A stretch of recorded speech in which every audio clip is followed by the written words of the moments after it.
Om Agyanatimirandasya Gananjana Salakaya Chaksur Militam Yena Tasmai Shri Guruve Namaha Shri Chaitanya Manobishtam Stapitam Yena Bhutale Swayam Rupa Kadamaya Dadati Swapadantikam Vandeham Shri Guru Shri Yuta Parakamalam Shri Gurum Vaishnavam Scha Shri Rupam Sagrajatam Sahagana Raghunatam Vitam Tam Sajivam Sadvaitam Savadutam Prijana Saitam Krishna Chaitanya Devam Shri Radha Krishna Padan Sahagana Lalita Shri Vasakans Vitams Cha Hey Krishna Karna Sindho Dinabando Jagatpate Gopesha Gopika Kanta Radha Kanta Namostute Tapta Kanchana Gaurangi Radhe Vrindavaneshwari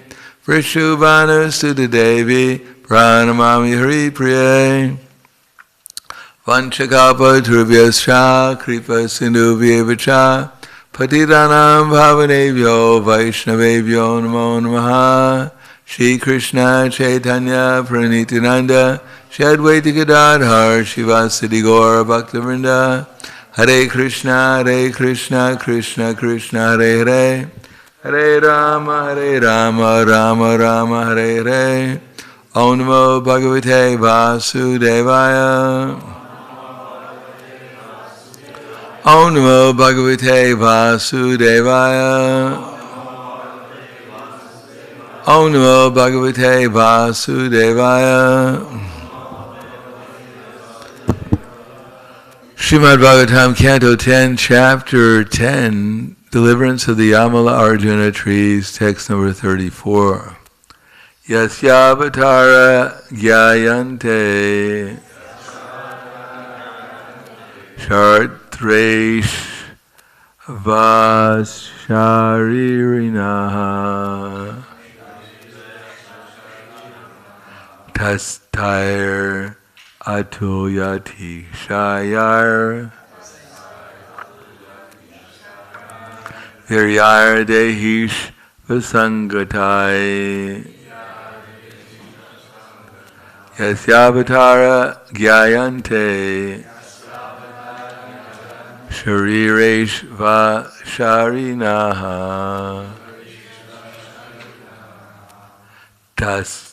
Taistar Atoyati Shayar Viryar Dehish Vasangatai.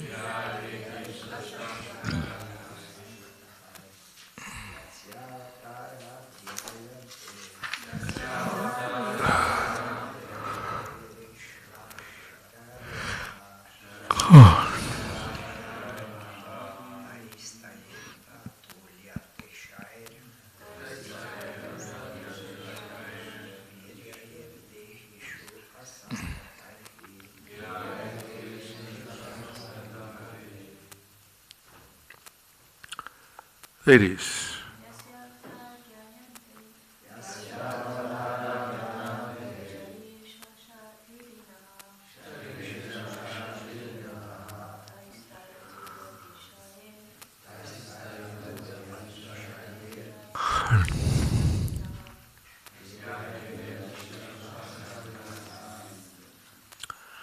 Yasya, of whom, Avatara, the different incarnations, like Matsya, Kurma, and Varaha. Gyayante are speculated. Sarireshu,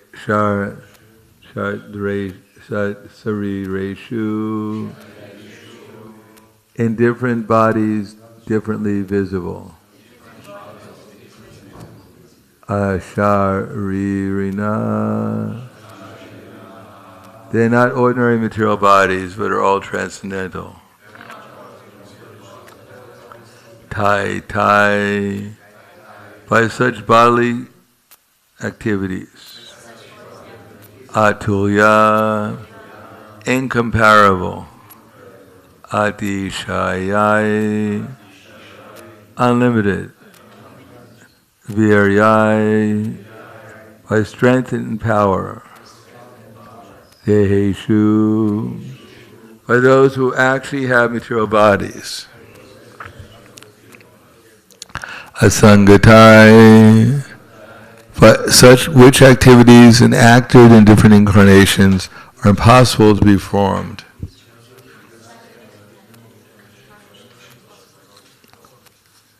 Purport. Translation. Appearing in bodies like that of an ordinary fish, tortoise, and hog, you exhibit activities impossible for such creatures to perform. Extraordinary, incompatible, transcendental activities of unlimited power and strength.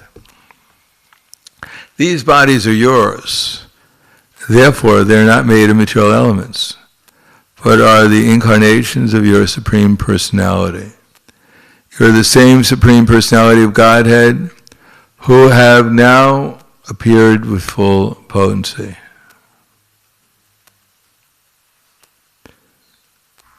I guess it should be who has now appeared with full potency for the benefit of all living entities within this material world. Purport. As stated in the Bhagavad Gita, chapter 4, 7-8, Yada yada hi dharmasya glanirabhavati bharata abhyutanam adharmasya tadatmanam srijamyaham pratranaya sadhunam vinashaya tridiskritam dharma samstapanarthaya sambhavami yuge yuge. Krishna appears as an incarnation when real spiritual life declines and when rogues and thieves increase to disturb the situation of the world. Unfortunate, less intelligent persons, bereft of devotional service, cannot understand the Lord's activities, and therefore such persons describe these activities as kalpana, mythology or imagination.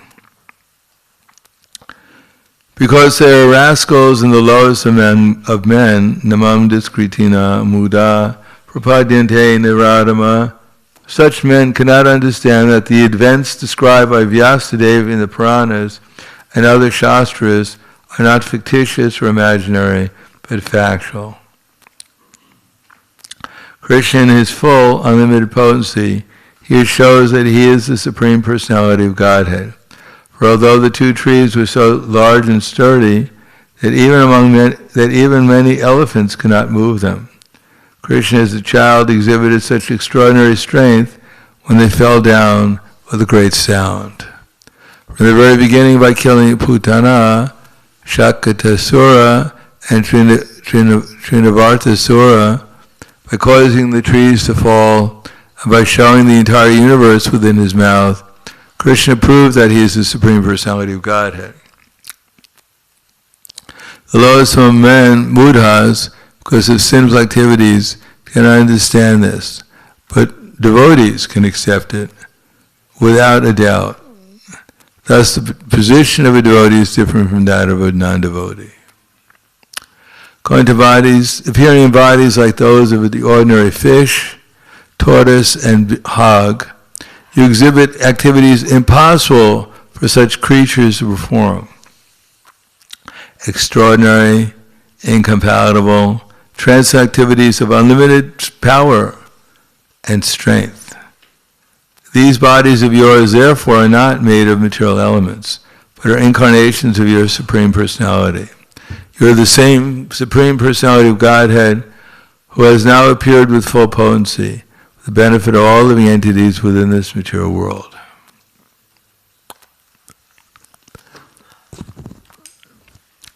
Namo Vishnu Padaya Krishna Prasthaya Bhutaya Srimate Bhakti-Vedanta Swami Tanamane Namaste Saraswati Deve Gauravani Pracharane Nirvishesha Srinivadi Paskyatyade Satarane. In the beginning of the 9th chapter of the Bhagavad Gita, Krishna says, Idam tute goyatama pravaksham anusuyave jnana vijnana sahitam yajgatva moksha se shubat. Because you are never envious of me, Arjuna, therefore I'll explain to you this knowledge, both theoretical and applied, realized, knowing which you shall become relieved from all the miseries of material existence. So in other words, material life is due to enviousness of Krishna. And because we're envious, Maya convinces us that Krishna doesn't exist. Because if Krishna was existing, then we couldn't play as if we were the supreme. There's not much of a competition between us and Krishna. We could fit into one atom, but we can't even fit into all the atoms. So we're at quite a big disadvantage trying to become God. Therefore Krishna says, Avajananti mamudha manushim tanum ashityam parambhavam ajananta mamabhuta maheshwaram. That the fools, they deride at my descending in this human-like form. They don't know my transcendental nature and my supreme dominion over all that be.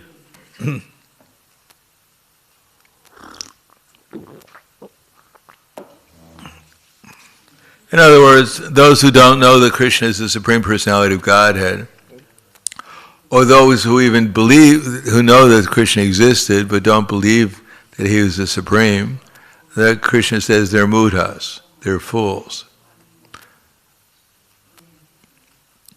And what happens to fools? Mogaisha moga karmano, moga jnana vichetasaha, rakshasim asrim chaiva, prakritim mohinim shritaha.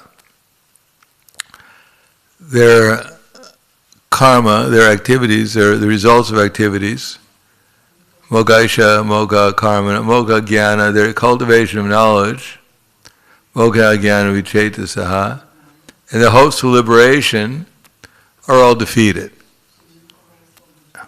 In other words, one cannot expect happiness neither in this world nor in the next.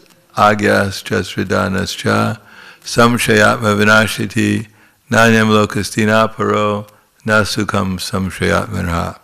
But ignorant and faithless persons, they go to ruin and perish. For the doubting soul, there is happiness neither in this world nor in the next. Which is only logical. If Krishna is the source of everything, then he's also the source of all happiness, all pleasure. And in the absence of him, how can one expect any real pleasure? One may cultivate lust, anger, and greed, but then Krishna says, these things simply put one into more anxiety. If you have nothing, then you're peaceful. And if you have too many things, then you're always in anxiety about losing them. And what to speak of impending death when you're going to lose everything? Hiranyakashipu is the ruler of the whole universe, practically speaking, but he had an untimely death and he lost everything. When Ravana went to Bali Maharaj to ask for some donation for his fight against Lord Ramachandra, Bali Maharaj said, well, first of all, he wanted to enlist Bali Maharaj in his fight against Lord Ramachandra. Bali Maharaj refused. He said, let me give you a donation. So he took him into a room, and the room was a huge room, went up into the sky. And in the room there was this mountain of gold. And at the end of the mountain of gold there was a huge diamond. So he said, you can take it if you can carry it. So Ravana tried to pick it up, it was too heavy for him. Ravana is quite surprised. So where did you get this from? He said, well, actually it fell down here. In your last incarnation, when you incarnated as Hiranyakashipu, you fought with Lord Nrsingadev. And during that fight, Lord Nrsingadev knocked off one of your earrings, and it fell here. So in your last incarnation, this was your earring, and now you're just this small little Ravana, can't even pick up your own earring. And yet, you want to fight against Lord Krishna again. in the form of Lord Ramachandra. Good luck. Srechno. So Bali Maharaj, if he was gambling, I'm sure he didn't bet on Ravana. It was a bad bet. And yet Ravana, one time he was Hiranyakashipu, ruling over the universe. Now he's Ravana, he thinks he's very powerful, but actually he's insignificant. And what to speak of our poor selves.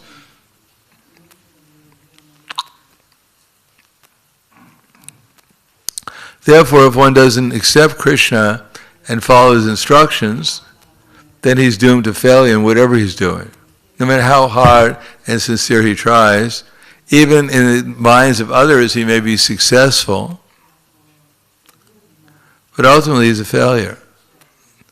Because if the aim of life is to get happiness, it can't be had by any accumulation of wealth, or beauty, or material education, or influence.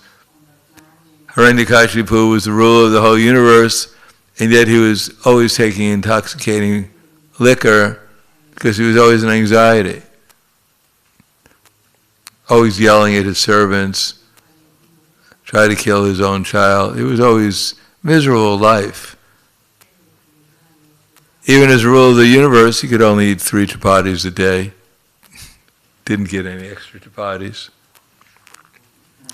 When he slept, he took up the same amount of space. So what was the great advantage he had? Just his false ego was expanded. But Prahlad Maharaj wasn't impressed. He said, Tatsada manye surya varyadehinam Tatsada manye surya varyadehinam Sado samug vigna dhyama sakrahat Hedvatma patam griham andakupam katovanam yad daryam ashriyeta. You're telling me, Father, how big you are, how wonderful and powerful you are, but as far as I'm concerned, tatsada manye surya varya dehinam, although you're the biggest demon,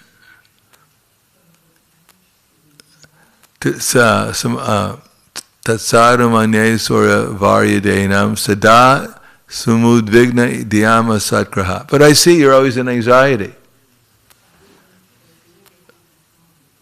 So why would anyone want to follow your footsteps? Does anyone voluntarily put themselves in anxiety?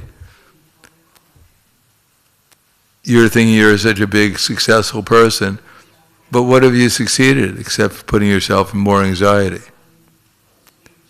So my advice is, Tatsada manye surya varya dehinam sada samudvigna dhyama satgraha hitvatma patam griham andakupam. Give up this dark well of family life and vanamyata tatsada manye surya varya dehinam sada samudvigna dhyama satgraha hitvatma patam griham andakupam Kutovanam yad darim ashriyeta. My suggestion is you go to Vrindavan, take up devotional service. Get a real life. But Hiranyakashipu being a demon, he wouldn't accept it. I mean, generally people don't accept their children's preaching to them anyhow. What to speak of Hiranyakashipu? He not only worked hard, but he worked the hardest in the whole universe to try to become God. No one could compete with him. Standing on his toes for 120 years of the demigods, not eating or drinking or even breathing, because his lungs were eaten by the moths and the ants and the other insects. He had no lungs. He couldn't think of anything because they ate his brains too. I mean, anyone who's going to stand on his tip of his toes for 120 years of the demigods obviously has no brains.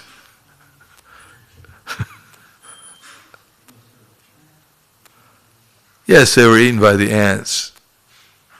And at the end, he got so many benedictions, but actually he was still in anxiety. He still wasn't happy or satisfied. Because no one could be happy or satisfied without Krishna. And therefore Krishna comes in so many different incarnations and shows his power in so many different circumstances. But the foolish, they say, impossible. They can't be a God. They can't prove there can't be a God. They're trying to show how life comes from matter, but they can't even create even one leaf. One blade of grass they can't even create. Of course, even if they created a blade of grass, what's the value? There's billions of blades of grass. They're going to spend billions and billions of dollars to create one blade of grass. We can give them a blade of grass for a cheaper price. Why spend so much money? We'll give you a whole handful for $500 million. Save money. But they can't see that this is created by an intelligent person, that they think they're the only intelligent persons. But what is the credit? It's already been created. What are they going to do? What credit do they get by creating one blade of grass? Although they can't do it. All they can do is waste money. Let them create one. The sun is rising in the orbit, is rising during the morning at a certain time, and setting at a certain time. And they say it's all by accident. But let them create a little tiny sun, and we can put it in over Ljubljana.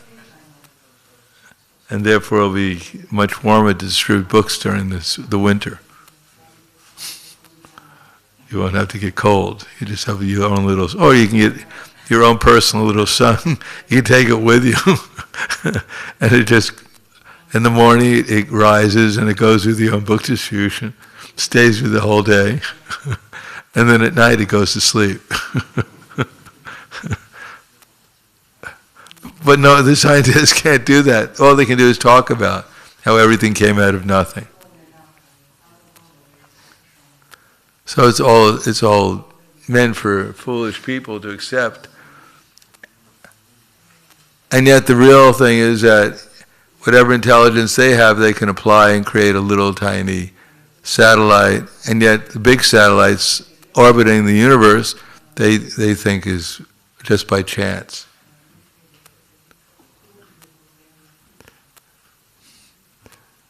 When who was that? Isaac Newton built a model of the universe, and he had all these planets circulating in on this globe around the Earth planet, because that was his conception. And so his friend walked in and said, "Who built this wonderful model of the universe?" And Sir Isaac Newton said, "I don't know. I just walked in here myself and suddenly heard a bang, and out of nothing this model came." So the man said, "Come on, you must be drinking." He said, "I don't drink." "No, why don't you believe me? I just walked in here, I heard this big bang, and suddenly this model appeared." You're crazy. He said, "Why do you think I'm crazy?" He said, "You believe the whole universe came about that way. So why couldn't a little model of the universe come about in the same way? What's the big deal?"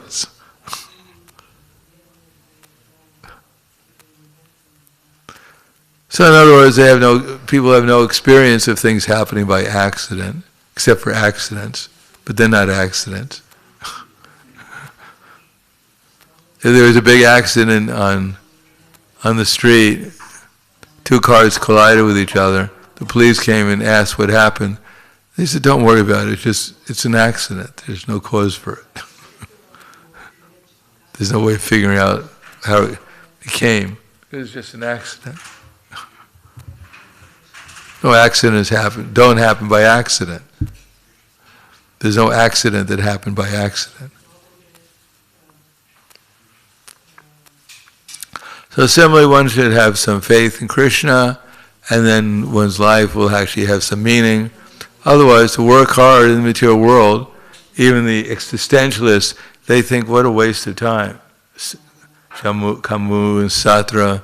Because at the end, according to them, you just disappear. So whether you're the most evil person that ever existed, or the best person, the nicest, most saintly person that ever existed, at the end you just appear. So what's the value of what you did? Zero. So without Krishna consciousness, life is simply meaningless. you work hard, get ahead, become successful, and then you die. Everything's taken away from you. You disappear. And everyone, after some time, forgets about you. And as good as if you never existed. So that's the philosophy that students learn in school, so that Bhaktivinoda Thakur said that when one is born in Kali Yuga, they're born ignorant. And when they go to get an education, then they become less than an animal.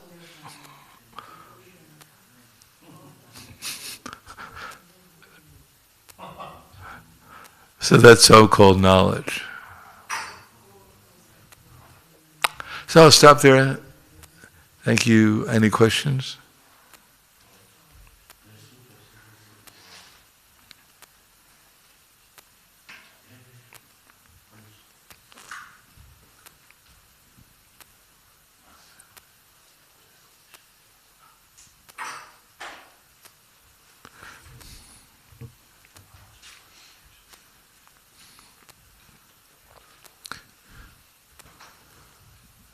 Okay.